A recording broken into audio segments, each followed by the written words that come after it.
And if I don't find the charm fruit to master level him, then, well, see, I already made a mistake. If I don't find it, I might just go ahead and switch over to Flash.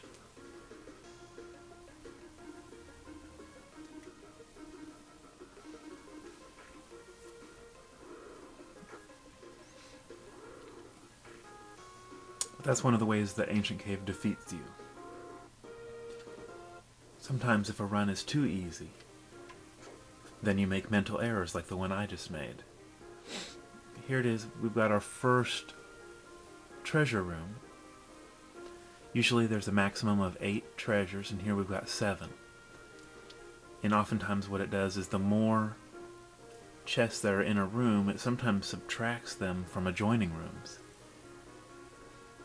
And it's almost like we should call this an enemy room, because as you can see, we've got 1, 2, 3, 4, 5, 6, 7, 8, 9, 10, 11, 12, 13 enemies. I'm trying to remember what the max is in a grouping.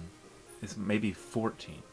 So there's actually more enemies than there are chests, and you'll find many times the benefit to a treasure room is not the treasures. It's the enemies and the drops you can get and the experience you can get.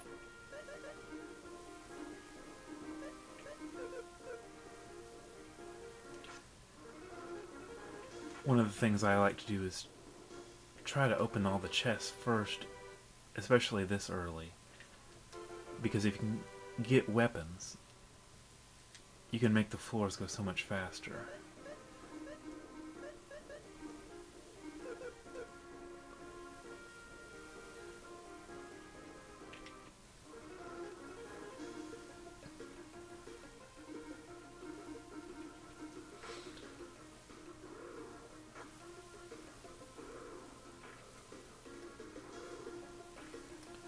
See, and that was a perfect scenario of how you want a round to go this early.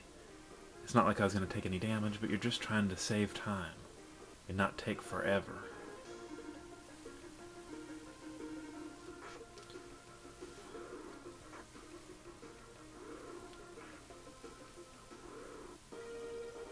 So we're on floor 3. It's not the best place to get a treasure room, but some rings start to become available by floor 3. Like a speedy ring, that's probably what I'm hoping for.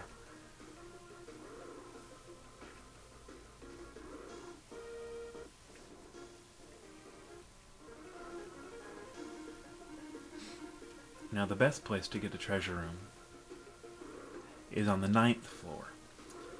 And I kind of knew that already, but not for sure until I saw the spreadsheet that Gunty from the GameFAQs board put out, where it shows that probably the maximum best red chest items all appear, however rare, on the 9th floor.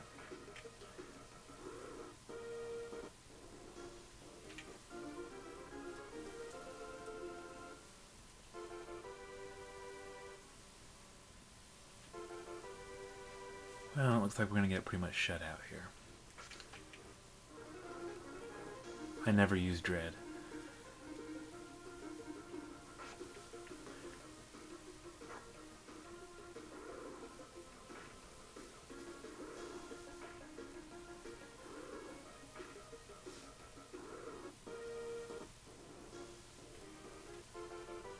Well, that's actually a really good weapon.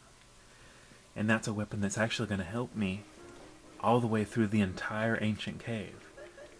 Gladius is probably one of the weakest holy weapons there is. But when you put it on one of your warriors, Guy or Dakar, and especially when you use its IP attack, Holy Energy, you see it's 3 times more damage than normal. So if you're fighting an enemy that's susceptible to Holy, it's going to be pretty powerful, actually.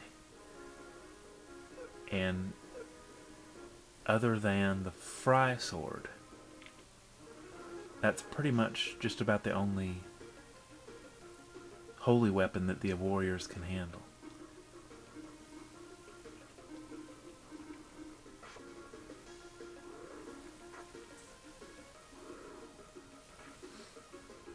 And there are runs where you can go through the entire ancient cave and never find any holy weapon or even a gladius.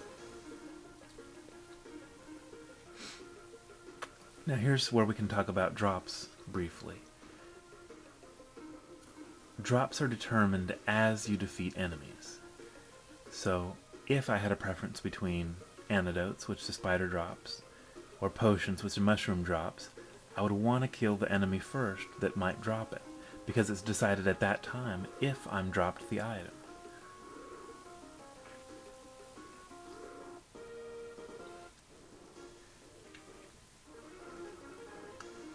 So if I kill a mushroom first, and it does drop me a potion, then the spiders cannot drop me an antidote.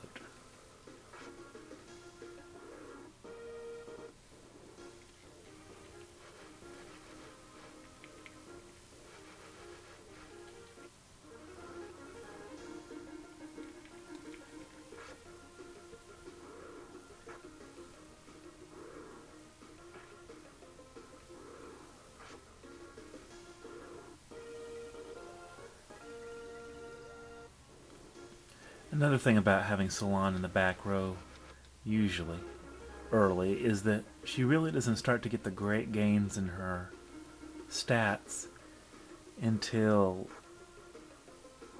I don't know what experience level, but it's usually in the 30s, as far as the floors of the ancient cave.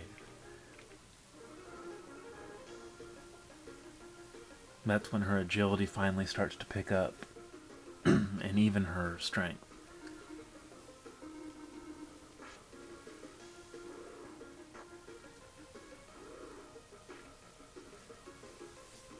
Now normally, as far as capsule monsters,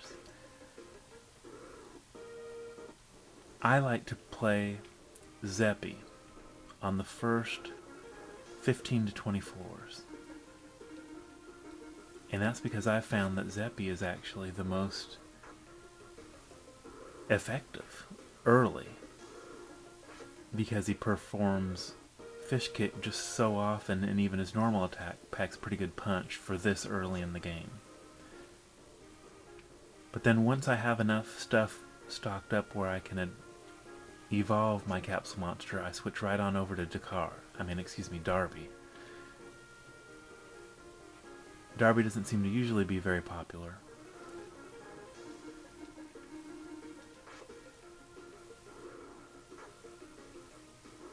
But as you can see from my other runs that I've posted on YouTube, he is supremely powerful and just performs his moves at such a high rate.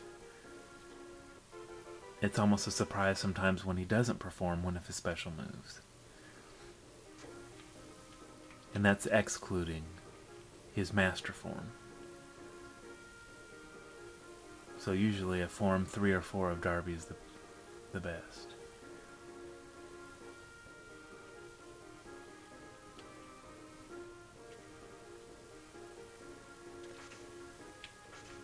Some of my history with the Ancient Cave. I very first played Lufia 2 back in, I guess, 96. Is that when it came out? I rented it, played it for the weekend, and I just played it as fast as I could to try to make it through the game before I had to return the game to the rental place. So I never really did. I think I went into AC once, and I didn't know what the heck I was doing or what was going on. And when I died, I left and I had to go on in order to finish the game before it was returned. And with Lufia 2 being a really easy difficulty level, of course I was able to do that and then never rented the game again, but the Ancient Cave kind of stuck in my head. It always caught my attention, made me really interested in just the fact that it's randomly generated each time you go in, so that it's different every time.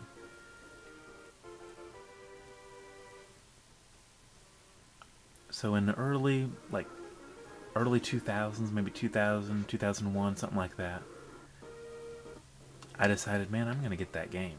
And really by that time, I couldn't remember the name of the game. I didn't know if it was Lufia 2 or Breath of Fire 3.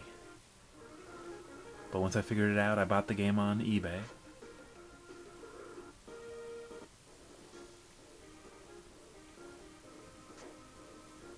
And that's when my love affair with the AC started.